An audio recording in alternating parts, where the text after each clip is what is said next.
Well, good morning, everybody at Leigh Academy Oaks School. My name is Alice Humphreys, and I'm very cold. That's why I'm wearing my woolly hat in my shed. I am an author, an adventurer, and you've been very kindly reading my book, The Boy Who Biked the World. Thank you so much for reading my book and sending through your questions. And I hope your teacher, Mr. Syred, has told you, but when I was cycling around the world, I bumped into him. In fact, he was very kind to me when I appeared in his town called Yining, in the west of China, having cycled over or walked over a mountain that was completely blocked by snow. It was quite a crazy adventure, but good times. And you guys have now sent me some brilliant questions, and I can answer them right now. Here we go. So, thank you, year 3, 4, and 5, for answering these questions. I'm going to go through them in order. Who inspired you to become an author? Well, as you can see behind me, this, by the way, is my shed where I write my books. Behind me, I've got lots and lots and lots of books, and a lot of books about adventures and other people who've done adventures. And the best way to get good at writing books is by reading lots of books. I love reading. I actually think reading is about the most important thing you could do. I think if in school you just spent all day reading books, then you'd be a genius. I love it, and they're also fun. You can read about whatever you want.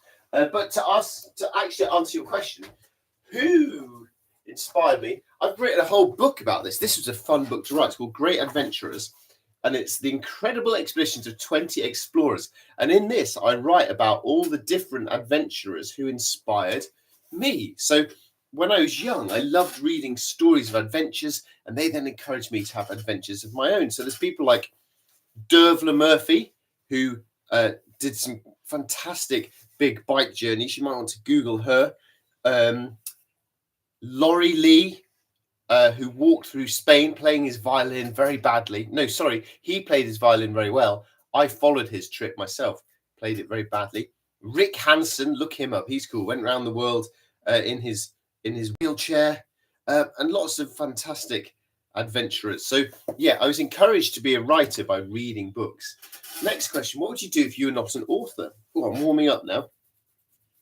If I was not an author, I would be a teacher.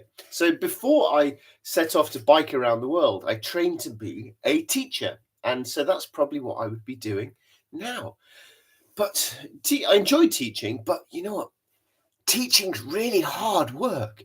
It's really hard, and I'm quite lazy. So rather than being a teacher, I decided to do something much easier than being a teacher, which was to spend 4 years cycling 46,000 miles around the world. But yeah, if I wasn't doing this, then I think I'd be a teacher. What made you decide to bike around the world? Well, I was busy being a teacher, and I was enjoying it, but I thought to myself, wow, I'm being a teacher and I'm 24. I could be a teacher when I'm 34 or 44 or 54 or 64. That's a lot of years. So maybe what I'd like to do before I start doing a job for that time is to go on a big adventure, see the world, do something crazy, have fun, challenge myself. Let's go do something. So I wanted to have an adventure, but I was young, 24. I didn't have very much money, so I couldn't go and fly around the world in a helicopter, so it needed to be cheap. So I could walk, but walking's really slow. I could go on a motorbike, but that's too fast. You don't see and experience anything. So I thought, I'll go by bike. It's quite slow, but still a bit quick. You can cover a decent distance. Let's go on a big bike adventure. Did you really eat banana sandwiches all the time, or was that just Tom in your book? So the book you've read, Tom Biking Around the World, is me. I biked around the world, but I thought when I was writing the story, you'd be more interested as a younger person to read about a younger person in the book, rather than reading a book about a boring old man with an alarmingly grey beard. Did I really eat banana sandwiches all the time? Yeah, I ate a lot of banana sandwiches. I admit I didn't eat as many as Tom. I did kind of exaggerate that in the book, but I ate a lot. Banana sandwiches are really cheap. They're really nutritious. And they're really simple, and they're quite tasty. Now that I'm home, I've got old and posh. So what I quite like now is make a piece of toast, and then slice up your banana, put it on the bit of toast, and then put maybe some honey on top or some peanut butter, or if you're really posh, almond butter. Oh, really nice. So yeah, big fan of the banana sandwiches. What was the weather like when you were traveling? Was it hot all the time? No, I had the weather of the whole world. So I had minus 40 degrees in Russia. I had some pretty freezing cold snowy mountains in, for example, Western China. But then I also had some ridiculously boiling hot places like Turkmenistan, 40 degrees. So real varieties of weather. How many flat tires did you have? Well, I had 4 years on a bike, so I had a lot. But I remember one day in Bolivia when my bike was really worn out, the tires were so thin. I only had really rubbish equipment that I'd had to buy from a little market stall in a really poor part of Bolivia, and I got 15 punctures in a day. That was a very annoying day. Did you take money with you or work on a journey? That's a really good question because you do need money for adventures. So I saved up. I'd been saving up for about 4 years before I set off on the trip. So I had £7,000 for an adventure. And I know £7,000 sounds to you like a lot of money, but it's actually much cheaper than just normal life in England would be. So adventures don't have to be expensive. So it's really cheap. So I had £7,000. So I then had a choice of making that money last or get a job along the way and earn more money and buy luxury foods. But my trip was already going to be 4 years, so I didn't really want it to go on and on and on. So I decided just to live cheap and just use the money that I'd saved up beforehand. So I didn't really work along the way. How fast can you travel? Well, it's a bike. So if you're going over a very snowy mountain in Western China, that's extremely slow because you have to carry a bag up through the snow, come back down, get another bag, carry it up through the snow, come back down, get your bike carried up through the snow. That's pretty slow. But if you're zooming down a big mountain road, for example, in the Andes in South America, where I had a 50-mile downhill, imagine zooming downhill for 50 miles, then you can go pretty fast. But roughly speaking, my average was about 10 miles an hour. That was how I did my calculations. What's the most interesting thing you saw in your journey? Oh gosh, that's a really hard question because I had the whole world. I don't know. Great Wall of China is pretty cool. Machu Picchu is pretty cool. The Eiffel Tower is pretty cool. Golden Gate Bridge is pretty cool. Lots of cool stuff. There's a lot of cool stuff in the world. Did you really drink cow blood and milk? Now this is cow blood and milk. So the start of The Boy Bite the World begins with Tom drinking the cow blood and milk, and that is a traditional Maasai ritual, a tradition in Eastern Africa. So that is a thing that does happen.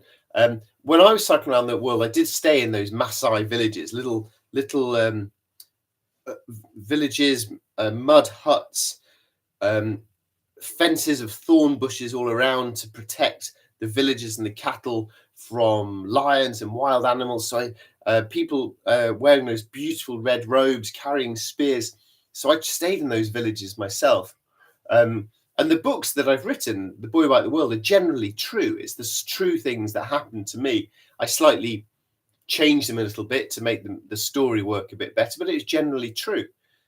So here's the question.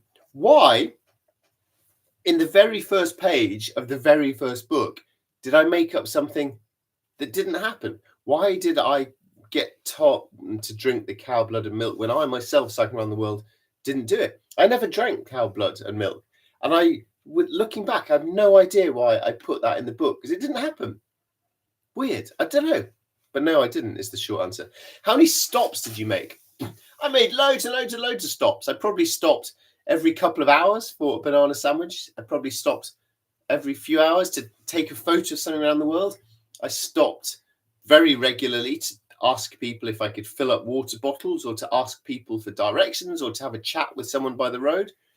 I stopped every night to sleep and enjoy the sunset and maybe enjoy walking around the town I was in. I stopped every month, roughly, in a country to get visas in the cities. Also, I was raising money for a children's charity called Hope and Homes for Children. So I would stop often in schools and give talks to children about my adventures, and hopefully the school would make a donation to this charity. So I stopped a lot. The point of a really good adventure isn't just about zooming from the start line to the finish line. It's about all the interesting things that happen along the way. So the stops are the best parts of a journey, if that makes any sense. Which animals did you see? Well, I went to 60 countries, so I saw a lot. I saw some lions and crocodiles and giraffes and grizzly bears and whales and dolphins.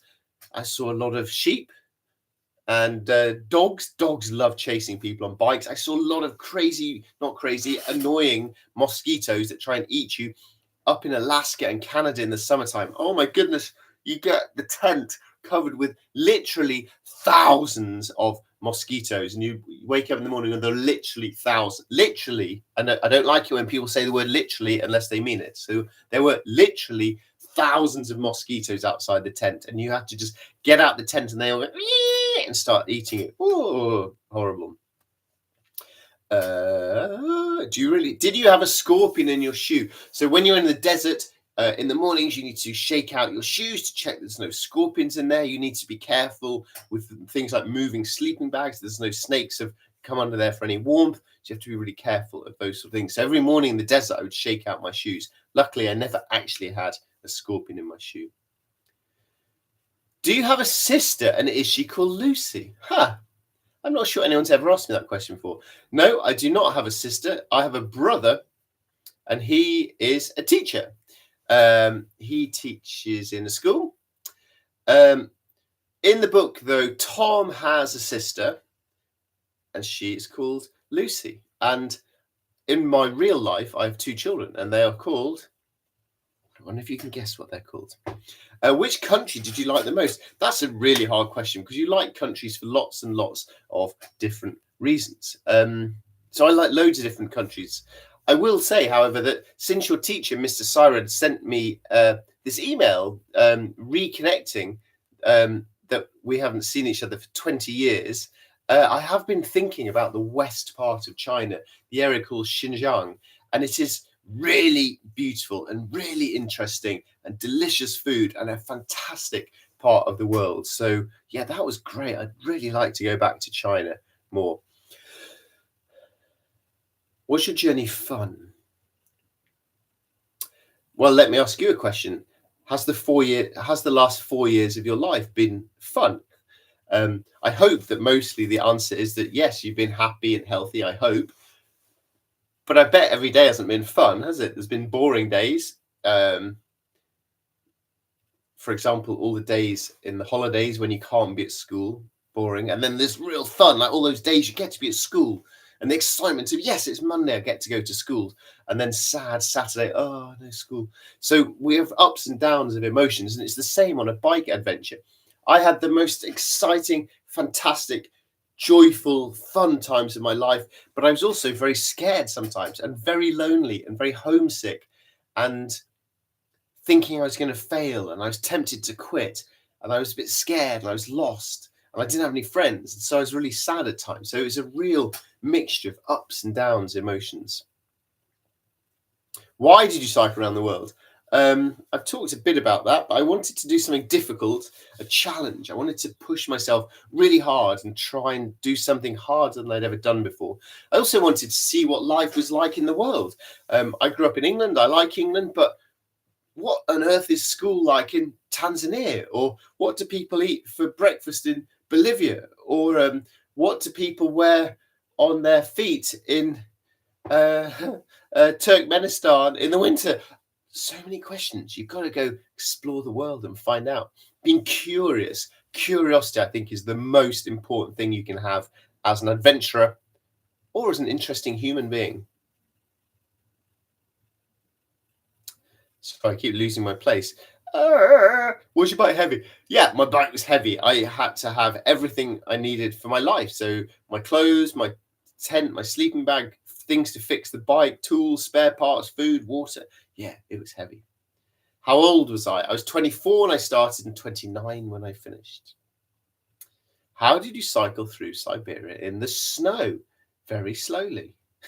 I was going through Siberia in the snow, but I was generally on a road. Now, these roads were often very rarely used, sometimes maybe no vehicles in a day, no vehicles in a week, sometimes one vehicle here and there.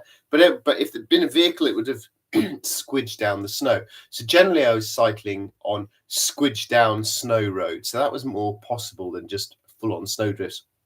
But it did mean it was quite icy. So I did a lot of crashing in the ice. That was pretty hard, Siberia in the winter. What type of bike did you use? I used a mountain bike. It wasn't a very expensive one. It didn't have suspension. It was really simple. I needed everything just to be strong and simple so I could fix it. So it's just a basic, strong steel mountain bike. Where did you put your drink and food? My bike had what's called panniers, which are like a rucksack. You get 2 on the front wheels, 2 on the back wheels, and then you can strap on some extra bags if you want. So I just have to fit all my food in those. And then, of course, I had the water bottle holders you get on bikes. And I had a big bag that could carry 10 more litres of water as well. The most I had to carry was 17 litres of water. And the most food I had was 10 days of food. Biggest country, what was the biggest to cycle through? You've missed out a word there. What was the biggest to cycle through? The biggest country was Russia. The biggest city, Mexico City, Japan. Crazy places to find your way through. I didn't have a mobile phone, so I didn't have Google Maps. So trying to find your way through massive cities. What was the biggest? I know what the question is. What was the biggest tree you cycled through? Yes, great question. In California, there's a giant redwood tree called a drive-through tree. Google it, and you can cycle through it. So that was the biggest tree I cycled through. What's your favorite sandwich? Come on, the banana. Favorite country? We've sort of done that. Did you ever give up? I often did mini givings up. Like I'd cycle along and just think, oh, I'm too tired. And I'd get off my bike and I'd sit there. Or I'd cycle all day and think, oh, I'm too tired to keep going for a few more hours. I need to stop for the night. So there were lots of mini givings up. And I think that's normal if you're doing something really big and difficult. The important thing is not to have a massive giving up, to not actually give up the whole thing. So it's important to understand that adventures or challenges are hard, that you're going to want to stop and that you'll do little failures along the way. But to remind yourself of the bigger thing, of how good it will feel if you can keep persevering to the end. So I didn't do a big giving up. I didn't actually quit. I kept on plodding away little by little, but with lots and lots of mini failures along the way. Did your friends believe you when you were finished? That's an interesting question. It was weird when I finished because I'd been all the way around the world. I'd had 4 years of adventures and I got back home and all my friends were there and everything was just the same. So I'd go to the cafe or maybe a pub, go to the cafe with my friends and say, whoa, tell me about what you've been doing for 4 years. And it was kind of the similar stuff to what I was doing before I left home. It seemed like nothing much had happened.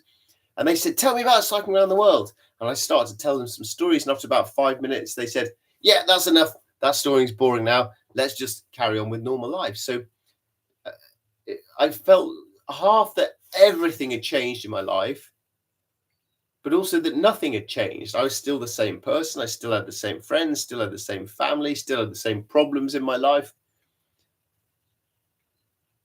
So it was almost like a sort of crazy dream. You know, if you wake up from a crazy dream and just think, whoa, what just happened?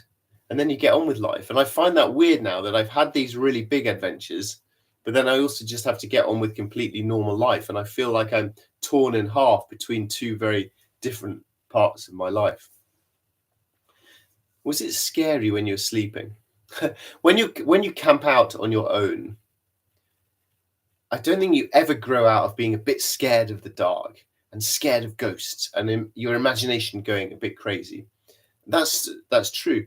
Always. Last night, I was out looking for the Northern Lights. I was in a town in the dark on a hill, and I was a bit nervous, looking around, being a bit worried because it's a bit scary in the dark. So I'd feel that a bit sometimes, but I get used to it. And I'd also make sure that I camped safely. So I'd cycle along, and then I'd wait until there were no cars around, no people. I was between towns somewhere, and then I'd wait till there's no traffic, and then I'd just go with my bike behind a hedge, behind some trees, behind a wall, set up my camp. No one in the world knew I was there. I was very safe. So a lot of it was just imaginings of ghosts. That's the last question. Thank you very much to all of you guys. Thank you for reading my books, The Boy by the World. Boy by the World. Thank you very much. If you want to read about some other adventures and you like picture books, this one's quite cool. And then if you want to know what Tom's sister Lucy gets up to, Lucy, she has her own adventures. Lucy goes off and rows an ocean. And then if you want to know what happens next, this might be quite interesting, actually. My final thing. So I'm now writing the next book. What do Tom and Lucy do after these adventures? And this is what a book looks like. It's like writing your English homework. So I type it all up, and then I have to look through and I find all my many, many, many mistakes. And I scribble over it all in red pen, maybe like your teacher does. And then I have to go and write it all up again. And I do this over and over and over for about a year until the next book is done. Look, here you are. Do you want to read? No one in the world has read any of this book. Lucy blearily opened her eyes. Her bed did not feel as soft as usual. She looked around, feeling confused. Once she realized she was in the tent, not her bedroom, she smiled and nudged her brother awake. Good news, Tom. There's no school today. Oh, cool. Why not? He mumbled. Because we're paddling across America. I hate canoeing. Tom grunted and rolled over in his sleeping bag. There you are. You're the first people in the world to ever hear that. Thank you very much, and goodbye.